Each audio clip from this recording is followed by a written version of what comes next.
How to change your life. My name's Naomi Stockman from My Local Hypnosis and Anxiety-Free Life. And I've changed my life many times for the better and achieved a lot of goals. And there's actually a system that works. And that's why some people are easily able to achieve the things they like and other people seem to struggle with being able to move themselves out of situations they don't like and to gain the things that they do want in their life. So let's have a look. There's basically a 3-step process, and let's have a look what that is. So the first thing is there has to be something that you want, and it needs to be clear on what it is you want. It needs to be a positive. So you can't say, I don't want to be poor. You need to say, I want to have money. There's got to be a goal, a clear, specific goal. Now, if you've heard of SMART goals, which most people have, specific, measurable, achievable, realistic, and time specific.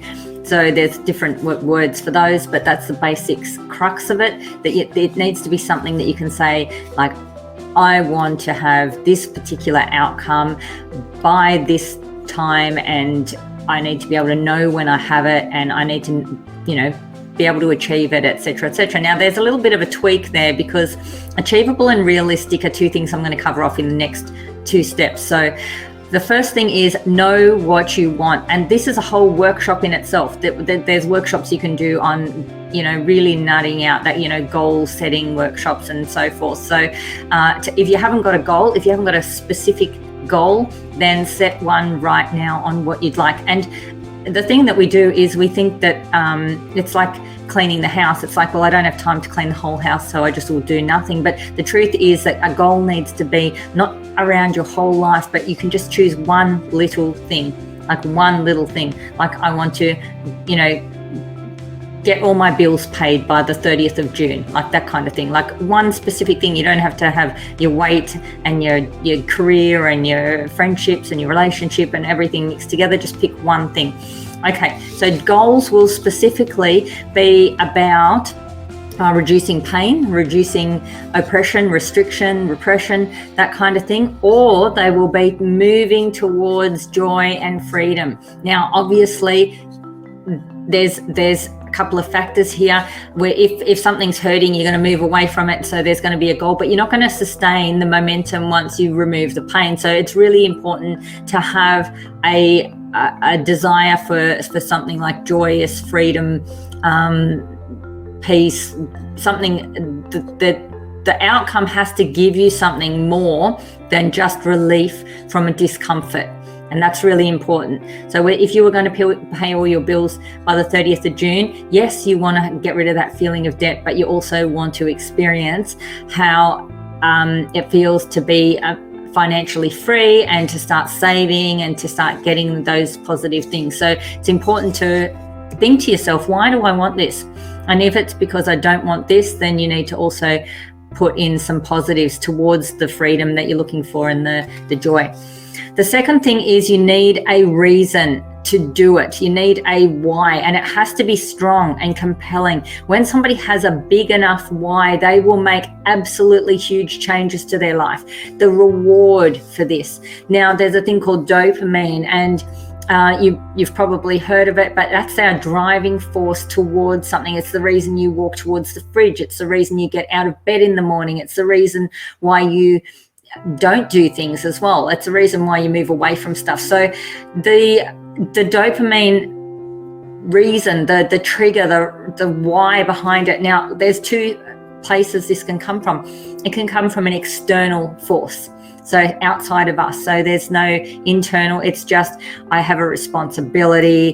There's an expectation, an obligation. There's the necessity to do it. It's a necessity, like I'll starve if I don't go to work, or I'll get kicked out of my house, or conformity. There's external pressures to do things. And then there's the internal ones. Now, these are really powerful, but let's have a look at what they are. So if we have a desire for a feeling, like I'd love some recognition, some praise, I'd love people to see how what I've done, I want to feel that satisfaction, I want to belong. This is a massive one for teenagers, that belonging, that esteem, that recognition from other people, and perhaps even like a feeling of success, of winning.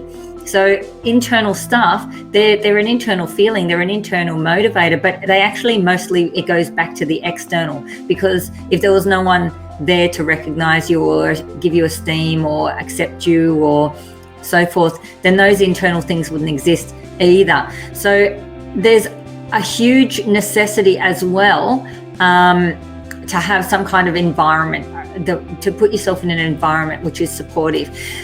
The third thing we need is a belief that this is possible. And that comes back to identity, because it's not just is it possible in general, but is it possible for me, for a person like me? And if we've got low self-worth, low self-esteem, low belief in ourselves, or no one else has ever given us any feedback that they believed in us, and this is where you see people transform their life. Like they'll get into a new relationship, and that relationship will be really supportive. They might have a child. All of a sudden their why goes up.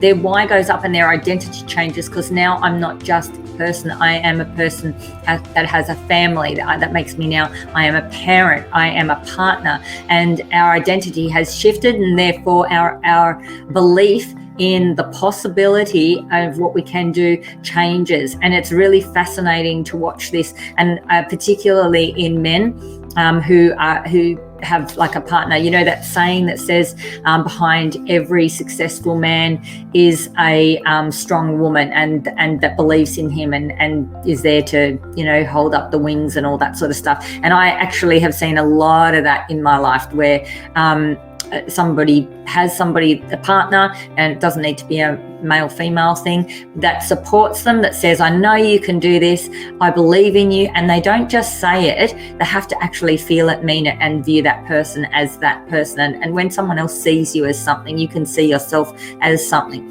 So having that cheerleader there is really, really important. And this is why family is important. Like, and I'm not just talking about the family that you're born from, I'm talking about the family you create. I'm talking about the people that you associate with. They talk about, you know, you will become who you associate with the most, and that's quite true, because who they see you as, they're going to see you as a reflection of what their internal systems are, and who they see you as is going to give you a mirror back of who you are, and therefore who you are is your identity, and then that creates different possibilities. So super important to be aware of these three things. Like, what specifically do I want? What is my big why on achieving this? So what's going to keep me going until I get it? Like, not just, you know, to start it, but to actually persist with it and complete it. And then, is it possible for me to do this? And that's always a yes, but is it possible as far as my own internal beliefs, and who else believes in me that will support me and have my back while I do this? Those are the three things you need to change your life, to make any change to your life. Now, I've talked about internal and external. I've talked about having people who believe in you, but the truth is we have every single thing we need to do anything within us. We have the resources and the resourcefulness. So there are, like I said, external things, but you can add new external things into your dynamic. The people you know today are not the only people in the world who would like to know you. The family you have now is not the only family that you can connect with in the world. So, and family is not just blood, it's the people who you invest your time, energy, care, and connection to. So creating support systems, creating reasons why, and knowing what they are, and seeing the big picture. Now, that brings me to a fourth aspect, which is, once you know what you want, once you know why you want it, and once you feel that you can do it, or believe you can do it, which might take some work to get to that, you then need to actually focus on it and spend a bit of time imagining it. You must imagine it, because what you focus on, what you think about the most is giving your unconscious mind those messages. So thinking about the success of this outcome, seeing it completed, not focusing on all the reasons why you can't, not focusing on the pain of not having it. So just thinking about, say, for example, I deal with a lot of women who would love to have a good relationship, and yes, they're focusing on a relationship, but you know, if you look at the percentage, it's like, you know, 10% of the time they're focusing on the final outcome of being happy and feeling loved, and 90% of the time they're feeling lonely and telling themselves that there's no good men out there, and looking at other people's relationships, wishing they had it and wondering why they didn't have it. So that dynamic, that ratio of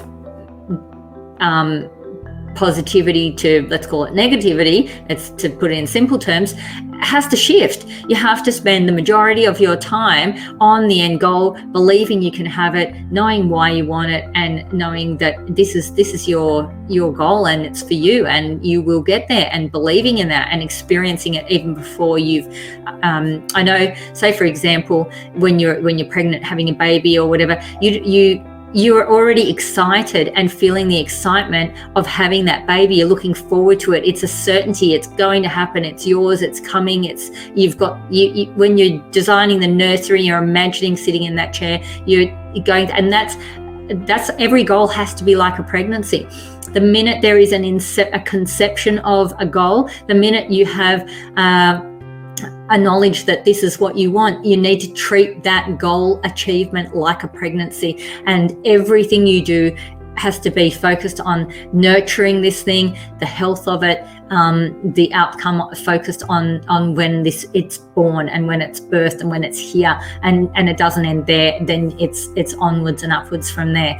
So follow, like, subscribe, and I'd love to get some comments below on something that you have set a goal and you've known why you've done it, and you've believed in yourself and you've achieved it, especially if it's something that was really, really a challenge for you and you were able to overcome the challenges. I want to hear some success stories below in the comments so that other people can be inspired. Let's do it.